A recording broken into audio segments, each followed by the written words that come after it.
thank you very much. As was mentioned, I direct the Hamer Center for Community Design. Hamer Center for Community Design is an endowed center that builds on the expertise of faculty and students in the Stuckeman School in order to really look at important questions to communities. And the foundation of this work really relates to the triple bottom line of sustainability that Paul Shrivastava mentioned in his earlier notes. People, planet, and prosperity, but really being able to engage that through partnerships and specifically looking at issues that are important to communities in the Commonwealth of Pennsylvania and the region, but also being able to generalize that information to meet a broader global audience. So we do have a beautiful physical space when we're able to be in person on the ground floor of the Stuckeman Family Building, 105 Stuckeman Family Building. We're able to host talks and symposiums in our space. We also have room for researchers and students to be able to work together. And in anticipation of this conference being in person, we had a lovely exhibit of Stephen Rubin's photographs from the Shale play book on display as well. So I hope that when we're able to be in person again, you will come and meet me and join us in the Hamer Center for Community Design. We really, obviously are grounded in the Sustainable Development Goals, and particularly Sustainable Development Goal number 11, Sustainable Cities and Communities. But we see our work linked across all 17 of the Sustainable Development Goals. And we do this through the synergies that we have with Ecology Plus Design, some of our embedded research labs, including the Energy Efficient Housing Research Group, Marcellus by Design, Resilient by Design, and I'm really happy to introduce also the Resource and Energy Efficiency Lab that will be joining us under the umbrella of the Hamer Center for Community Design, which is directed by Dr. Rahman Azari. So I'm going to turn it over to our moderator, if you wouldn't mind speaking a bit, please, about the center of the lab, Rahman. Thank you very much, Lisa. So the research, I have had the pleasure to join the Penn State and Hamer Center since August, and it has been a fantastic 2 months or almost. And the only problem is that we're not on campus. That I hope that everything would go back to normal soon. So my research and the lab that I'm doing in RE2 lab can be classified or grouped into 3 general themes. One is environmental LCA or life cycle assessment. And this is a methodology that I use in my research in order to quantify the environmental impacts of built environments in terms of global warming potential, in terms of acidification potential, eutrophication potential, and so forth. And for that, I need to integrate several methodologies in order to do that, from operational energy modeling to embodied energy estimation to a life cycle assessment in broader perspective. The second theme of my research is about artificial leaf-based materials. So artificial leaf technology is a technology that mimics natural photosynthesis process in order to capture CO2 and sunlight and water in order to produce and generate in a chemical process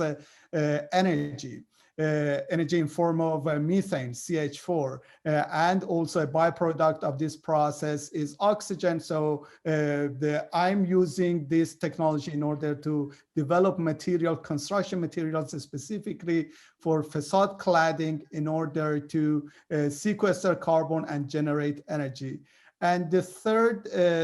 theme of my research is about data-driven modeling of urban sustainability. So I'm interested in working with big data and all of these different the tools that are available to us in machine learning in order to analyze, understand the patterns among data with regard to energy consumption, health, etc., and also to predict the energy consumption at the scale of cities and buildings. So that is pretty much a quick overview of what I do with regard to my research, and please feel free to ask if you have any questions about my research. So thank you very much, Lisa, and I'll turn the floor back to you. Thank you. Thanks, Roman. So we are just finishing up exciting project with our Marcellus by Design group that really expanded some of the research that had been done on the landscape conservation and resources that were impacted by Marcellus shale development in Pennsylvania, and was expanded to look at cultural resource preservation across the Appalachian region with support from the World Wildlife Institute and the National Park Service. So this project really was an opportunity for us to hear and learn from people directly, but also to use social media in order to have a sense for what people valued and saw as important and to be able to map those resources. And so the framework and the some of the tools that were created as a part of this project continue to be used by the National Park Service and by other organizations, but we've also really been able to develop tools that we use for engagement with communities through our workshops and charrettes in order to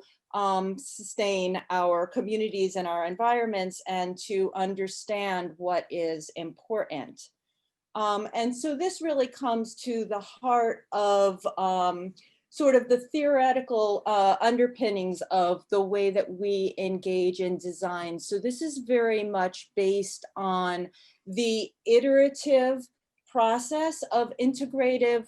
project design, which comes from sustainable building design discourse for buildings, but also building off of ideas of regenerative design. And so this is very closely linked with convergence and transdisciplinary research. So from my perspective, transdisciplinary research really brings together what the NSF refers to as convergence research, research that's driven by a specific and compelling project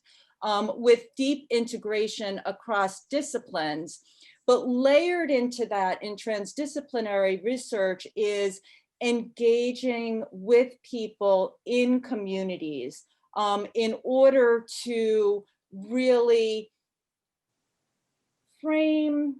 not so much problems, but to make sure that we're getting to the fundamental questions that are important to our research, but are going to be impactful to the communities that we're serving.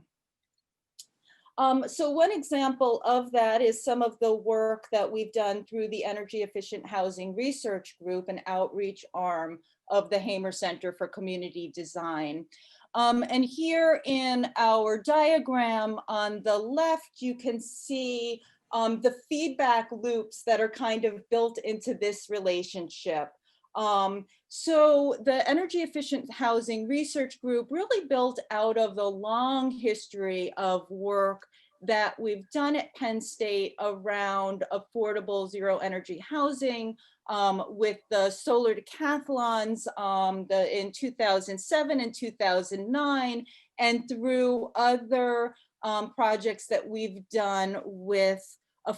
regional affordable housing providers. And so really understanding the design innovation that comes out of the teaching and the research that we're doing, but also making sure that the products of the research and the buildings are not one-offs, that we're really learning from and evaluating and optimizing what is happening in order to feed back into the next iteration to be able to improve our built environment. And that only happens through engagement and education, through being able to really bring our students into this, to bring new ideas into this, and to engage with the community, again, to make sure that the questions that we're asking are the right questions for our research to be impactful. And so that really came with our partnership with the State College Community Land Trust here in the borough of State College. And they approached the Hamer Center for Community Design several years ago now in order to really explore their existing housing stock and how energy efficiency might be built into some of the code improvements and the other improvements that they make in order to provide affordable housing to the community here in State College. And so the question here, that became fundamental to the research and the work was framed by a volunteer with the State College Community Land Trust, and a real champion for the green build duplex, which you see a picture of the finished housing on the photo of the right. And she asked, what is the point of buying your own home if you can't afford to live in it? And so this really became a driving question for the engagement that we did with the Land Trust, which really evolved quite a bit from that first conversation that we had regarding existing housing, when the State College Community Land Trust, shortly after that conversation, was given the opportunity to purchase a piece of property on University Drive in State College, a very highly visible piece of property. And with the Hamer Center for Community Design embarked on their first new construction project, which was the green build zero energy duplex that you saw in the previous photograph. And so this idea of long-term affordability was what came out of that question that Peg framed, to really think about concerns of affordability, especially if people can't afford to pay their utility bills, and difficult decisions that might cause in putting food on the table, for example, or buying necessary medications. And so that really became our vision, was to look at long-term affordability that would allow for the reduction of utility costs for people to be able to live in their homes, also making sure that those homes are durable so that they are going to last and look good and be loved by those occupants of the home for a really long time, and making sure that we are designing healthful homes for the people to be able to live in, and live in more healthfully and happily, hopefully. And so this really brought together what was coined initially by Sin Vanderen, but what we really feel is important, which is and is also tied to work on the integrative design, with making sure that we're engaging everybody early on everything. And so asking those fundamental questions, but valuing that everyone is a designer in this process and has expertise that they can offer. And so this really, in thinking about, well, what are our goals, we realized that they aligned very well with the Department of Energy and their Zero Energy Ready Home program, but also the sister competition to the Solar Decathlon, which then was the Race to Zero, is now one competition as the continued Solar Decathlon. And so we had some classes that were involved in the initial design, but then with Scott Wing, we had he and I had the opportunity to teach a class which brought together students from different disciplines, particularly architecture and engineering, with faculty members on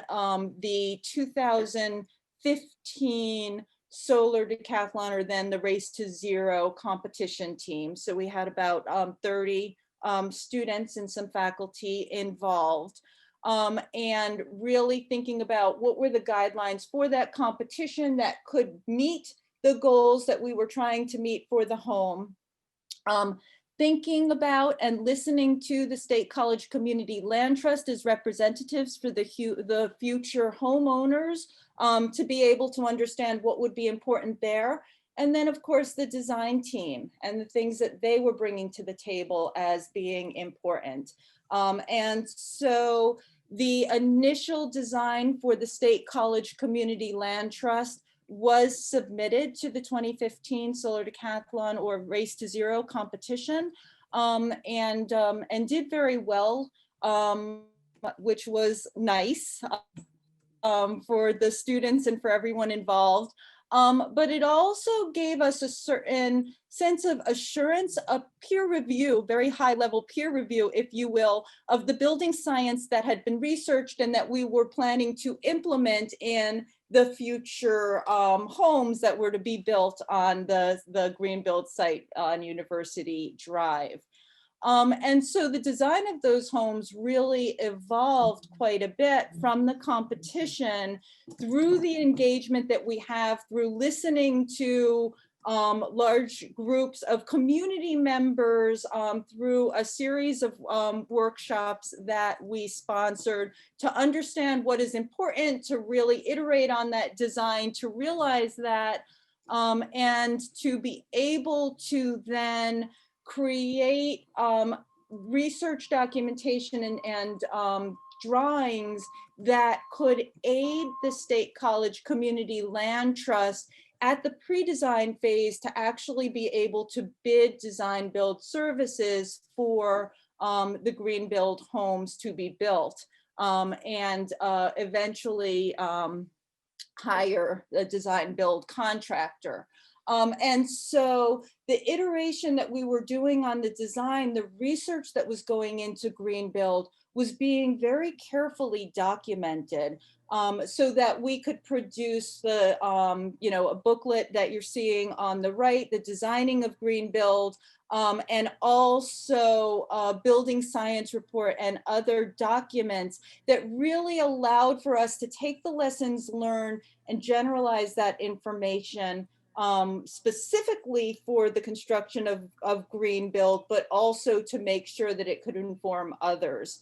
And so you can see here some photographs of the kind of community engagement that we had, but also then the real working sessions to assess what had been done by students and the research, and to really develop that with the help of the winning design build team, Invinity, to be able to develop that design further. And we were very, very lucky to have had a strong partnership with Invinity that allowed us to keep students engaged and to really be involved throughout the process of the design and construction of Greenbuild. So here on the left, you see a rendering from Invinity of how the student design emerged into the eventual design drawings for Greenbuild, which Invinity was very respectful of the student work. And then this is a sequence of the construction happening on the University Drive site, completing construction in May of 2018. So this was really a longer process of design and iteration, as I talked about, and might have been longer than what a typical small project like this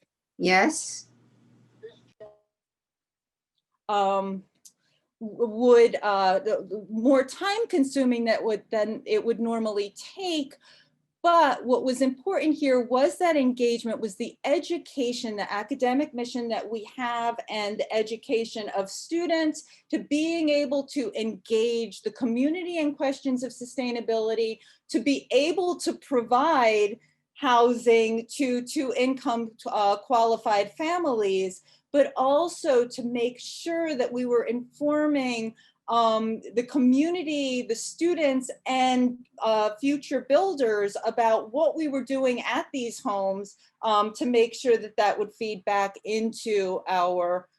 research and our work. So this continues to be happening. We annually, with the Pennsylvania Housing Research Center,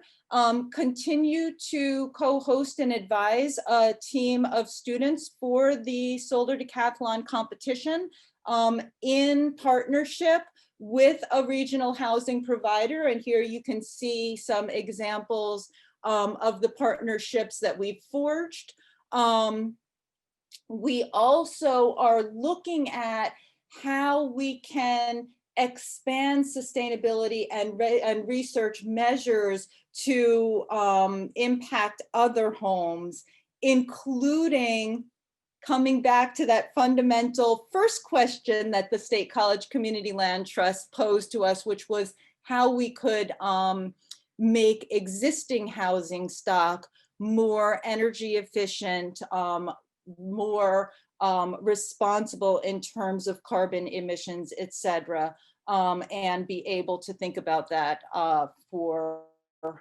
future homes, but or future home owners in the area.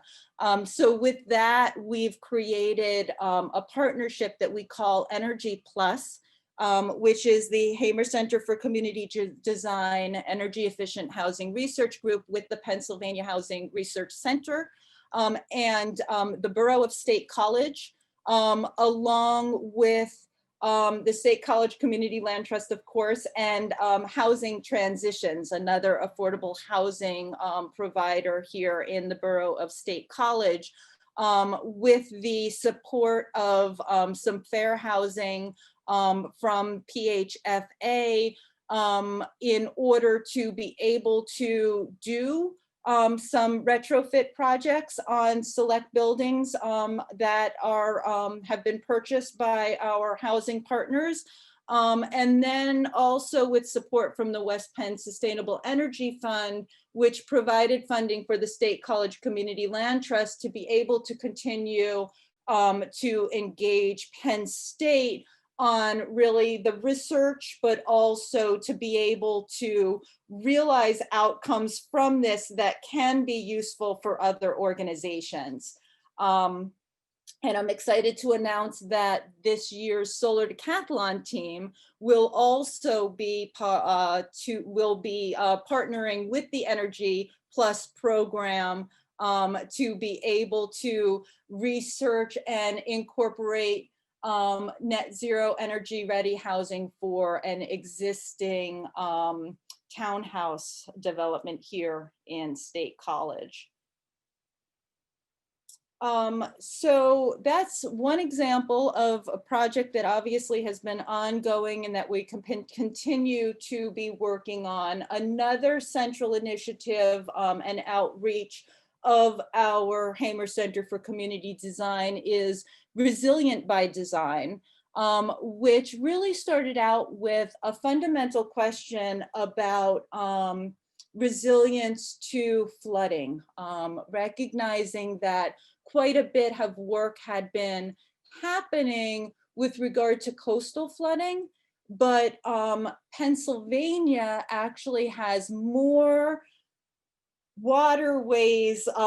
in terms of area of waterways than any other state but Alaska. And so flooding and inland flooding, river flooding is a particular problem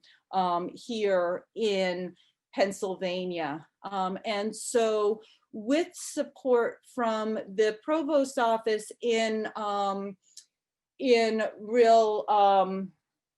support of the pillar for stewarding our planet's resources, I, along with colleagues from across the university, were able to get some support for what we're calling PSERC, the Penn State Initiative for Resilient Communities. And convergence is really important to this work. We see design and sound design choices as being at the heart of bringing together our partners from law, Laura Fowler, who is a professor in the law school, as well as assistant director of the Institutes for Energy and the Environment, to bring earth sciences into this with Klaus Keller and from geosciences and EMS, and Robert Nicholas with the Energy and Environmental Systems Institute.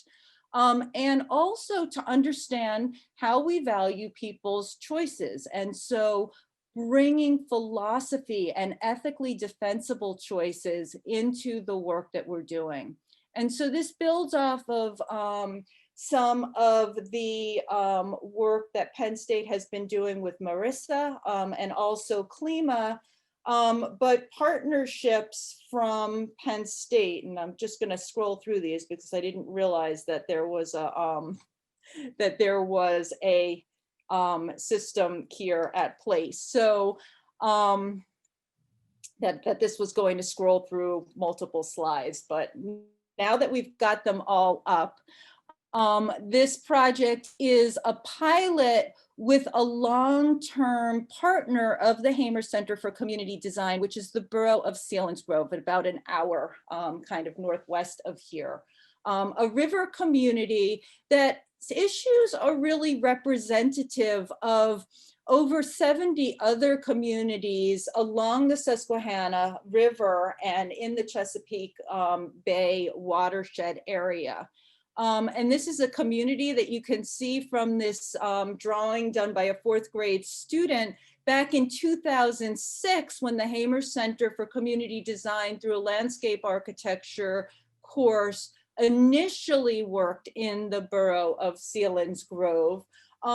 That the river is a really important part of the vision of this community. And so through that initial design collaboration in 2006, the Market Street corridor, the main, if you can see my, my cursor, the main commercial street of the borough had been addressed through streetscape improvements and through looking at a site at the center of town that was an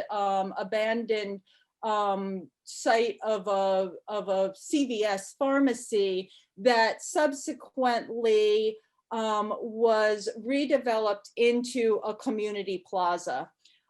So sorry, we are already over, so, and we would like to have a few minutes for questions. Then I'll move through this very quickly. So this partnership has really allowed us to build off of some of the work that has been happening with Klima and Marissa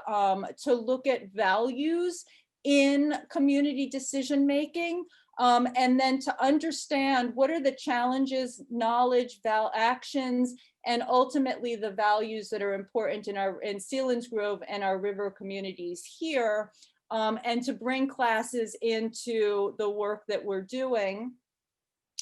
and to really be able to build this, to look at broader challenges across the state of Pennsylvania. And we've been doing this in partnership with Ecology Plus Design, with Hong Wu and the the strategic planning seed grant that she is working, and also in coordination and really understanding some of the strategic planning that's happening at the university and with the Institutes for Energy and the Environment. To really look at what I heard Paul Shavasava recently refer to as omni-crises that we're facing today, and to really be able to think about this moving forward in the work. And so this has, even though we are isolating like everybody else, we've still been able to build community partnerships to be able to look at specific issues of community health and climate,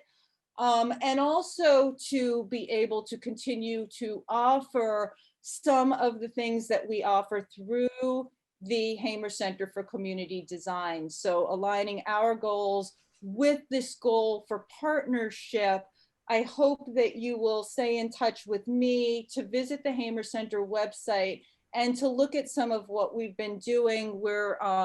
partnering with the College of Arts and Architecture, ADRI, the Arts and Design Research Laboratory, on the Arts, Design, and Health